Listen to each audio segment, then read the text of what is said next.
The council chamber of Valara Prime hummed with desperate energy as ambassador. Jasmine stepped through the crystalline archway. Her boots echoed against the iridescent floor, each step measured and purposeful. Behind her, Commander Kevin adjusted his tactical vest, his sharp eyes scanning the assembled alien dignitaries who represented the last free worlds of the outer spiral. "The humans have arrived," whispered Counselor Vex, her translucent wings shimmering with anxiety. The insectoid diplomat had seen her homeworld burn just 3 cycles ago, consumed by the relentless advance of the Krell Dominion. Jasmine approached the central platform where holographic projections displayed the grim tactical situation. 67 worlds had fallen in the past standard year. The Galactic Coalition's forces were in full retreat, their advanced energy shields and quantum weapons proving inadequate against the Krell's overwhelming numbers. "You asked for allies," Jasmine began, her voice cutting through the chamber's anxious murmurs. "The Coalition sent 17 requests for military assistance to Earth. Each message emphasized your advanced technology, your superior shields, your enlightened civilization."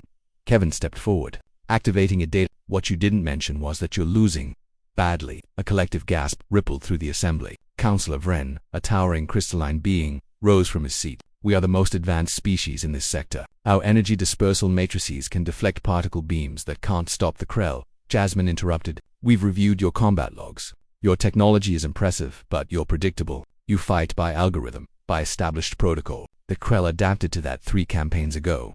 And humans?" Dexter asked, her voice barely above a whisper. "What can a species from an unknown Deathworld possibly offer?" Kevin smiled, though it didn't reach his eyes. "We offer chaos." The holographic display shifted, showing Earth's file. Several counselors recoiled at the specifications: gravity 1.8 times galactic standard, atmospheric pressure capable of crushing most coalition species, apex predators in every ecosystem, and a rotation period that created violent weather systems. "Your planets are gardens," Jasmine explained, pacing around the display. "Carefully terraformed, climatically stable, with predators long since eliminated or relegated to preserves. You evolved in paradise. We evolved in hell," Kevin added. "Everything on Earth wants to kill you. The weather, the animals, the microorganisms, even the plants. We spent 200,000 years learning to survive on a planet actively hostile to life." Counselor Vren's crystalline form refracted light nervously. "This is supposed to inspire confidence. It should inspire terror," Jasmine said flatly. In the Krell, she activated another sequence, showing human military doctrine. The assembled aliens watched in growing horror as combat footage played humans fighting in sub-zero temperatures that would kill most coalition species in minutes, operating in crushing depths and toxic atmospheres, with sustaining injuries that should have been fatal and continuing to fight. "You asked for allies with better technology," Kevin said. "We don't have better technology. Our ships are slower. Our weapons have less range. Our shields are weaker than how Vexva began." "We don't need better technology," Jasmine interrupted. "We're better warriors. You see warfare as a mathematical problem to be solved with superior firepower. We see it as a fight for survival, and we've been fighting since we crawled out of Africa's Rift Valley." The display shifted to Earth's history: endless wars, conflicts spanning millennia, weapons evolving from sharpened stones to planet craft. Where other species had 1 or 2 major conflicts in their recorded history, humanity had thousands. "You're monsters," Wren whispered. "Yes," Kevin agreed simply. "We're the monsters from the Deathworld, and we're volunteering to be your monsters." Jasmine pulled up the strategic map of the Krell advance. "Here's what we propose. Your fleets continue conventional engagement. You'll serve as the anvil. Earth's first expeditionary force will be the hammer. 200 ships," Dexter observed, reviewing the human force composition, "against the Krell's 10,000. "We don't need numerical superiority," Kevin explained. "We need strategic flexibility. Your doctrine assumes force-and-force engagement, fleet actions following predictable patterns. The Krell have adapted to that. They haven't adapted to us yet because you'll do what?" Ven challenged.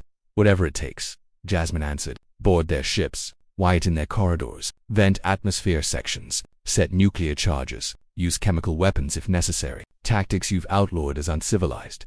"That's barbaric. That's warfare," Kevin countered. "Actual warfare, not the sanitized version you practice. When your survival is at stake, civilization is a luxury you can't afford." Vexva S-wings fluttered with agitation. "And if we refuse this alliance?" Jasmine's expression softened slightly. "Then the Krell will continue their advance. They'll reach the core worlds in 18 months. Earth will survive. We're too far out, too well defended, and frankly, too much trouble to conquer. But the rest of you," she gestured to the assembled counselors, "you'll be extinct within 5 standard years." The chamber fell silent. The holographic displays continued cycling through projections, each one showing the Coalition's defensive lines collapsing further. Finally, Vexva stood. "What do you need from us?" "Logistical support," Kevin replied immediately. "Supply lines, medical facilities, unrestricted access to your intelligence networks, and most importantly, stay out of our way. When we engage the Krell, we'll do things that will horrify you. Document them. Prosecute us after the war if you want, but let us fight. Counselor Vren's crystalline form seemed to dim. We prayed for allies. For saviors, you got Deathworlders, Jasmine said. Sometimes they're the same thing. 3 weeks later, the first human strike force hit a Krell supply depot. They didn't use sophisticated energy weapons or quantum torpedoes. They used explosives, ballistic weapons, and close-quarters combat. The depot was destroyed in 47 minutes. Krell casualties total. Human casualties, 17 dead, 43 wounded. Word spread through both the Coalition and the Krell Dominion. The humans had arrived and they played by different rules. They didn't just fight to win battles, they fought to survive. And for a species that had spent its entire existence fighting to survive, warfare wasn't a science, it was instinct. In her quarters aboard the ESS Defiance, Jasmine reviewed casualty reports while Kevin coordinated the next operation. They were far from home, fighting a war for species they'd barely met, using tactics that would give Coalition ethicists nightmares. But the line was holding. The Krell advance had stalled for the first time in 2 years. Sometimes, the galaxy didn't need heroes. Sometimes it needed survivors willing to do what heroes couldn't. Sometimes it needed humanity.